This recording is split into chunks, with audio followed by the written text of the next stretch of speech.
En primer lugar, ha señalado usted que hay, ha hablado usted de la tensión que hay entre el derecho de acceso y el derecho a la protección de datos. Nosotros creemos que, más que tensión, lo que son esos dos derechos es antagonistas casi naturales y, por lo tanto, es muy previsible que vayan a entrar en conflicto en múltiples ocasiones.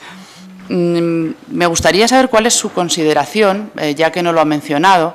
al hecho de que el derecho a la protección de datos está vinculado a un derecho fundamental, como es la protección de la intimidad, mientras que en esta ley el derecho al acceso a la información no se vincula a un derecho fundamental, se vincula al derecho de acceso a archivos y documentos, el artículo 105 de la Constitución, cuando debería, como recomienda el Convenio Europeo relativo a este asunto, lo lógico sería vincularlo a un derecho fundamental como es el derecho de acceso a la información que recoge el artículo 20 de nuestra Constitución.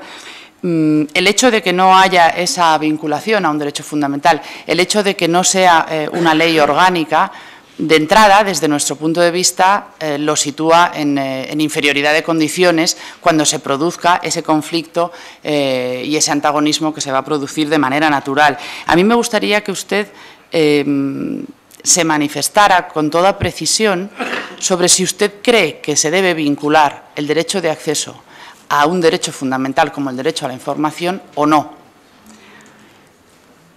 En general, en la legislación europea y en la legislación internacional, los límites al derecho de acceso son excepcionales. Usted ha hablado de equilibrar y de ponderar estos dos derechos. Nosotros creemos que, ya que llegamos con 20 años de retraso a una ley de transparencia, para que sea digna de tal nombre, deberíamos seguir sencillamente la estela de todos los países que nos han precedido. Entonces, pensamos que lo lógico sería, y es una visión que desde luego no está presente en la ley, considerar con las mínimas restricciones posibles el derecho de acceso y no considerarlos ponderados o equilibrados. Yo comprendo cuál es su cargo, cuál es su trabajo, comprendo cuál es su punto de vista, comprendo que usted es el guardián de la protección de datos y del derecho a la intimidad, pero creo que convendría dejar claro que precisamente porque son derechos antagónicos y derechos que van a entrar en conflicto fácilmente, su punto de vista no sea el más favorable a la transparencia. De hecho, el artículo en el que usted se ha detenido más, el artículo 12, relativo a las limitaciones que en fin, al conflicto con la protección de datos, nosotros creemos que ya es demasiado restrictivo en sí. Quería, si tiene usted esta información, que nos la proporcionara sobre derecho comparado con otras legislaciones europeas y sobre esa prevalencia del derecho a la información sobre el derecho a la protección de datos, porque ha hablado usted de que le parece correcta la articulación, a pesar de que nosotros consideramos que es desfavorable para el derecho de acceso, y sí que me gustaría subrayar que es su punto de vista y comprensible, desde luego, dada su misión y su trabajo. Y también nosotros pensamos, y quería conocer su opinión, que para que la ley de transparencia sea plenamente efectiva, debería ir acompañada de una revisión de la Ley Orgánica de Protección de Datos, precisamente porque pueden surgir múltiples conflictos, y pongo un caso de los que nos parece más evidente. Puede ocurrir que la Ley de Transparencia dé acceso a multitud de documentos que, sin embargo, luego, a causa de la Ley Orgánica de Protección de Datos, estén limitados y permitan que la agencia abra un expediente por su divulgación, cuando son datos que la Ley de Transparencia ha autorizado el darlos a conocer. También creemos que es necesaria una revisión de la Ley de Protección de Datos, por ejemplo, en casos, y se trata de datos estrictamente personales, pero los referidos a cargos públicos, diputados, alcaldes, en fin, diputados autonómicos, receptores de subvenciones públicas. Sin duda hay muchos datos de carácter personal que si se limitaran sin tener en cuenta que en la actividad de un cargo público casi todo lo que implica un carácter personal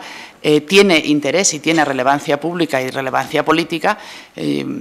bueno, ¿cómo se pueden arbitrar este tipo de cosas? En la Casa Blanca, por ejemplo, hay un registro diario de todas las personas a las que recibe el presidente de Estados Unidos y son visitas que desde una interpretación restrictiva se podrían considerar de carácter personal, aunque obviamente no lo son y tienen una trascendencia pública.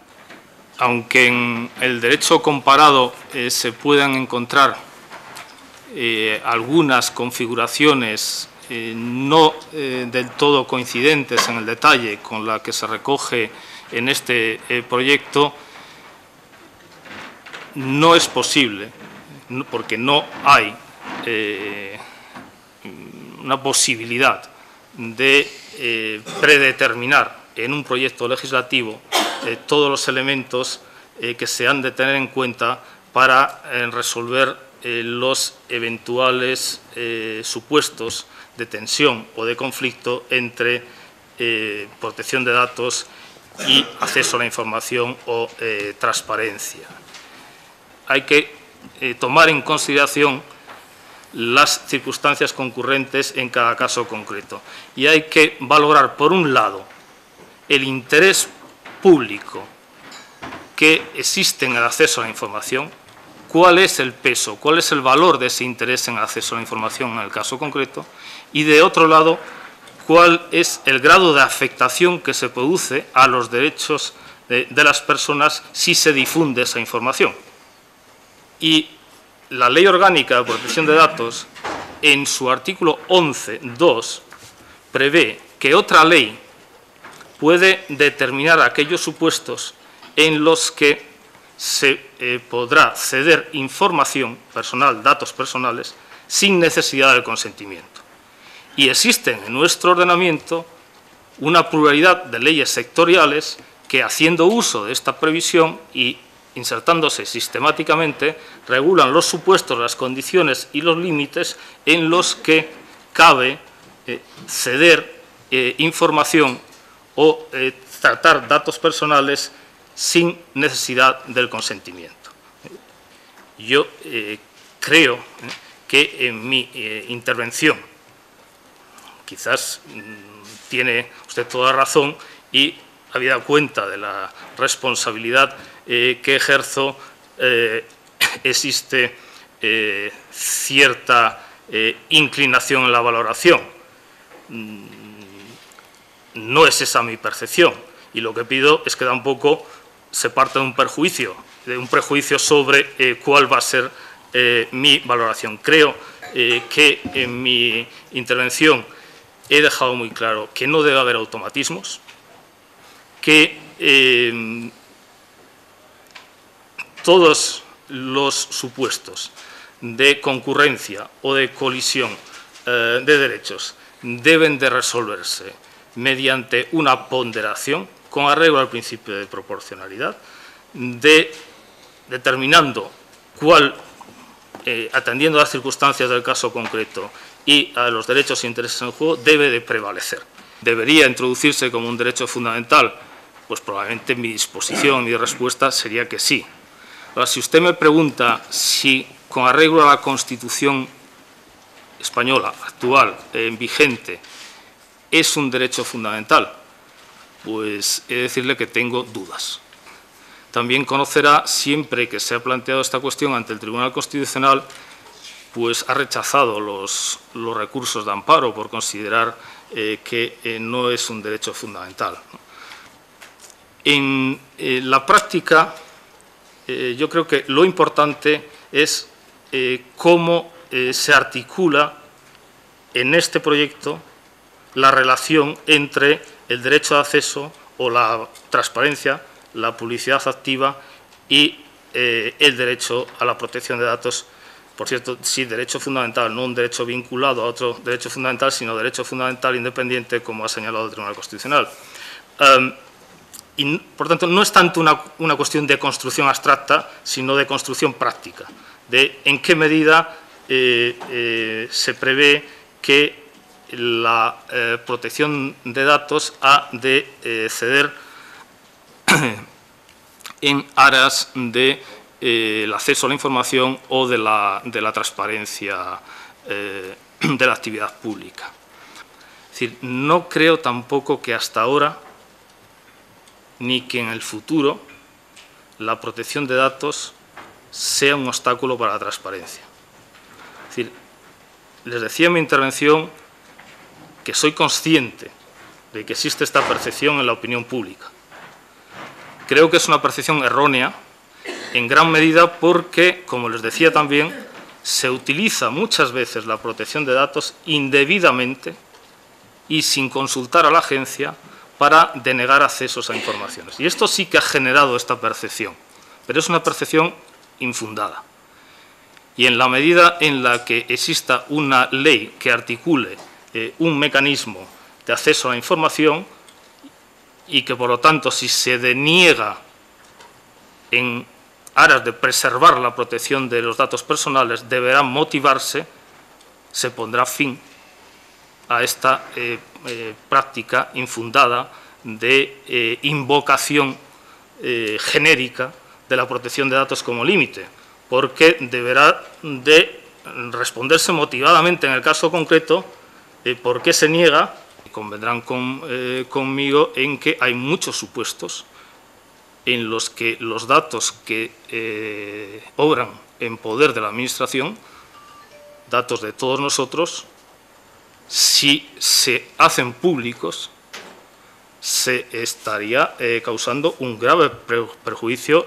no solo ya al derecho a protección de datos, al derecho a la intimidad, sino a otros muchos derechos fundamentales, ¿no? Por lo tanto, estamos obviamente en una materia muy sensible que debe de ser preservada, y lo que hay que buscar es la fórmula de hacerla compatible con el acceso a la información. Establecer los mecanismos y las pautas que permitan la optimización de los dos aspectos. Y en este sentido, tal vez, lo apuntaba en mi intervención, sí se podría hacer alguna referencia a, sobre todo en la vertiente de publicidad activa de la Administración, alguna referencia a la disociación como regla. Es decir, siempre que, lo decía en mi intervención, siempre que el interés público en obtener la información se pueda satisfacer sin necesidad de revelar datos personales, deberá acudirse a la técnica de la disociación, de la anonimización. Por lo tanto, se obtiene el máximo acceso a la información sin necesidad de afectar a los derechos fundamentales.